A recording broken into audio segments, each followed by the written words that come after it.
Assalamualaikum warahmatullahi wabarakatuh. Apa kabar teman-teman semuanya? Kita akan bahas tentang materi yang terakhir sebelum ujian tengah semester, yaitu Activity Based Management. Jadi Activity Based Management atau manajemen berdasarkan aktivitas ini adalah pendekatan untuk keseluruhan sistem yang terintegrasi dan berfokus pada perhatian manajemen atas berbagai aktivitas dengan tujuan meningkatkan nilai bagi pelanggan dan laba yang dicapai dengan mewujudkan nilai tersebut. Sumber utama informasi ABM ini adalah Sistem Perhitungan Biaya Berdasarkan Aktivitas atau ABC yang udah kita bahas di podcast yang sebelumnya atau pertemuan sebelumnya, yaitu Activity Based Costing.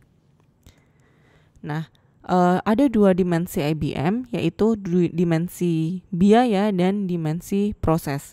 Kalau dimensi biaya ini tujuannya untuk memperbaiki akurasi pembebanan biaya, sedangkan kalau dimensi proses ini adalah untuk mengurangi biaya.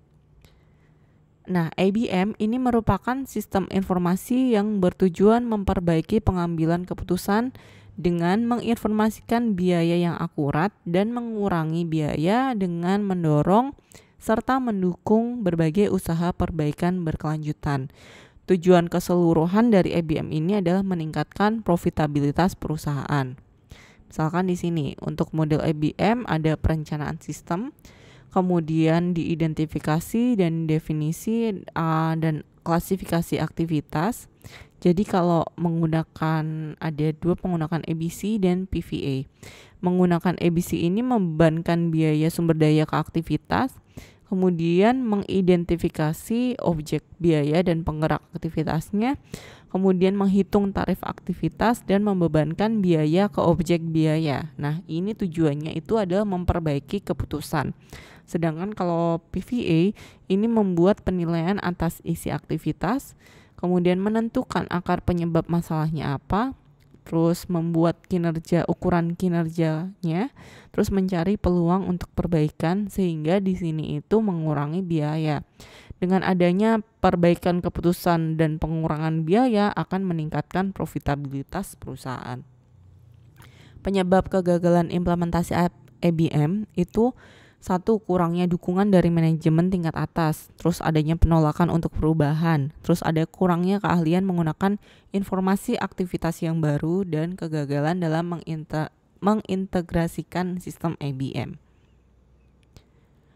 Nah, ada hubungan antara IBM dan akuntansi pertanggungjawaban. Akuntansi pertanggungjawaban kita juga udah bahas sebelumnya di pertemuan sebelumnya, di pertemuan berapa ya kemarin ya? Kalau nggak salah 5 ya, sebelum ABC. Nah, jadi akuntansi pertanggungjawaban ini adalah alat fundamental untuk penilaian manajemen yang ditentukan melalui 4 elemen penting, yaitu pemberian tanggung jawab, pembuatan ukuran kinerja atau benchmarking, terus pengevaluasian kinerja, dan pemberian penghargaan. Tujuannya yaitu mempengaruhi perilaku dalam cara tertentu sehingga seseorang atau kegiatan perusahaan ini akan disesuaikan untuk mencapai tujuan bersama. Ada 3 jenis sistem akuntansi pertanggungjawaban berdasarkan keuangan, aktivitas, dan strategi.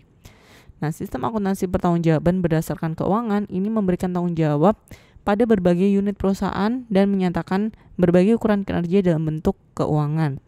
Biasanya diterapkan pada perusahaan yang beroperasi dalam lingkungan yang stabil dengan produk, proses yang terstandarisasi dan tekanan persaingan yang rendah. Nah, kalau berdasarkan aktivitas, di sini dikembangkan untuk perusahaan yang beroperasi dalam lingkungan yang mengalami perbaikan berkelanjutan. Biasanya mengukur kinerja dengan menekankan pada pandangan keuangan dan non-keuangan.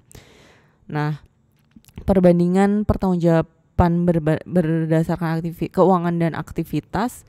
Ini yang pertama adalah pemberian tanggung jawab.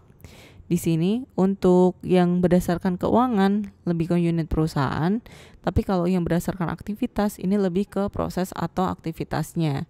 Juga hasil keuangan. Kalau yang tadi kan berdasarkan aktivitas itu lebih ke peningkatan pendapatan, penurunan biaya, peningkatan penggunaan aset berkelanjutan. Nah, juga berdasarkan penetapan ukuran kinerjanya, di sini juga ukurannya berbeda. Terus evaluasi kinerja, yang dievaluasi kinerjanya itu juga berbeda. Dan pemberian penghargaan ini untuk penghargaannya ini hampir sama. Lalu di sini untuk analisis nilai proses atau proses value analysis atau PVA yang tadi udah kita bahas di bagian sebelumnya.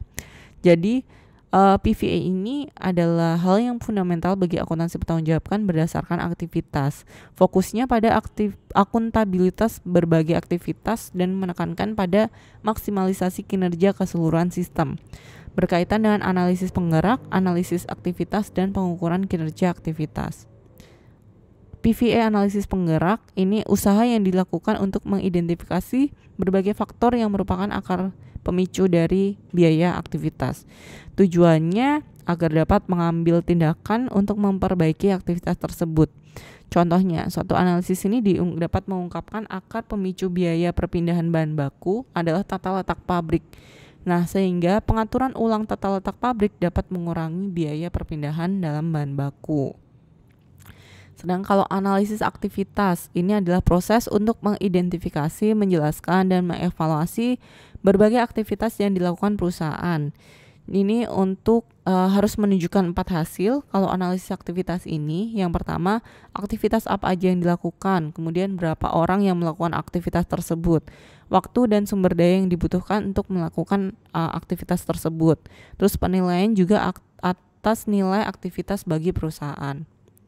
Nah, aktivitas ini dapat diklasifikasikan menjadi 2, aktivitas bernilai tambah dan tak bernilai tambah. Aktivitas yang bernilai tambah ini dibutuhkan untuk dapat bertahan dalam bisnis. Nah, yang bernilai tambah berdasarkan peraturan ini disyaratkan untuk memenuhi peraturan hukum.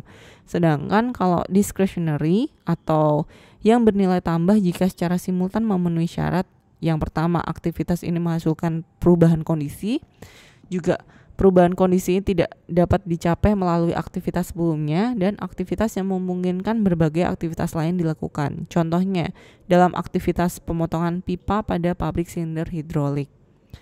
Nah, sedangkan kalau aktivitas tak bernilai tambah, ini semua aktivitas selain aktivitas yang paling penting untuk tetap bertahan dalam bisnis, sehingga dipandang nggak perlu gitu. Dapat diidentifikasi dari ketidakmampuannya memenuhi salah satu dari 3 syarat aktivitas bernilai tambah. Nah, jadi aktivitas tak bernilai tambah ini nanti bisa dikurangi gitu agar lebih efisien. Nah, pengurangan untuk tujuan analisis aktivitas itu adalah eliminasi pemborosan untuk mengurangi biaya. Nah, berbagai usaha untuk mengurangi biaya dari berbagai produk dan proses yang ada yang mengarah pada penurunan biaya yang tak bernilai tambah disebut perhitungan biaya Kaizen. Analisis aktivitas dalam perhitungan biaya Kaizen dapat mengurangi biaya melalui 4 cara, yaitu eliminasi aktivitas, pemilihan aktivitas, pengurangan aktivitas, ataupun penyatuan aktivitas. Untuk menilai seberapa baik berbagai aktivitas dalam proses dilakukan untuk memperbaiki profitabilitas, ini adalah PVA, pengukuran kinerja aktivitas. Nah, terdapat dalam bentuk keuangan dan non-keuangan. Jadi ukurannya terpusat pada 3 dimensi, yaitu efisiensi, itu lebih ke dinilai dari keuangannya, kualitas dan waktu itu dari sisi non-keuangan. Ukuran keuangan untuk efisiensi aktivitas ini meliputi ada laporan biaya bernilai tambah dan tak bernilai tambah yang tadi kita udah bahas, tren dalam laporan biaya aktivitas, terus penetapan standar Kaizen, benchmarking, dan perhitungan biaya siklus hidup.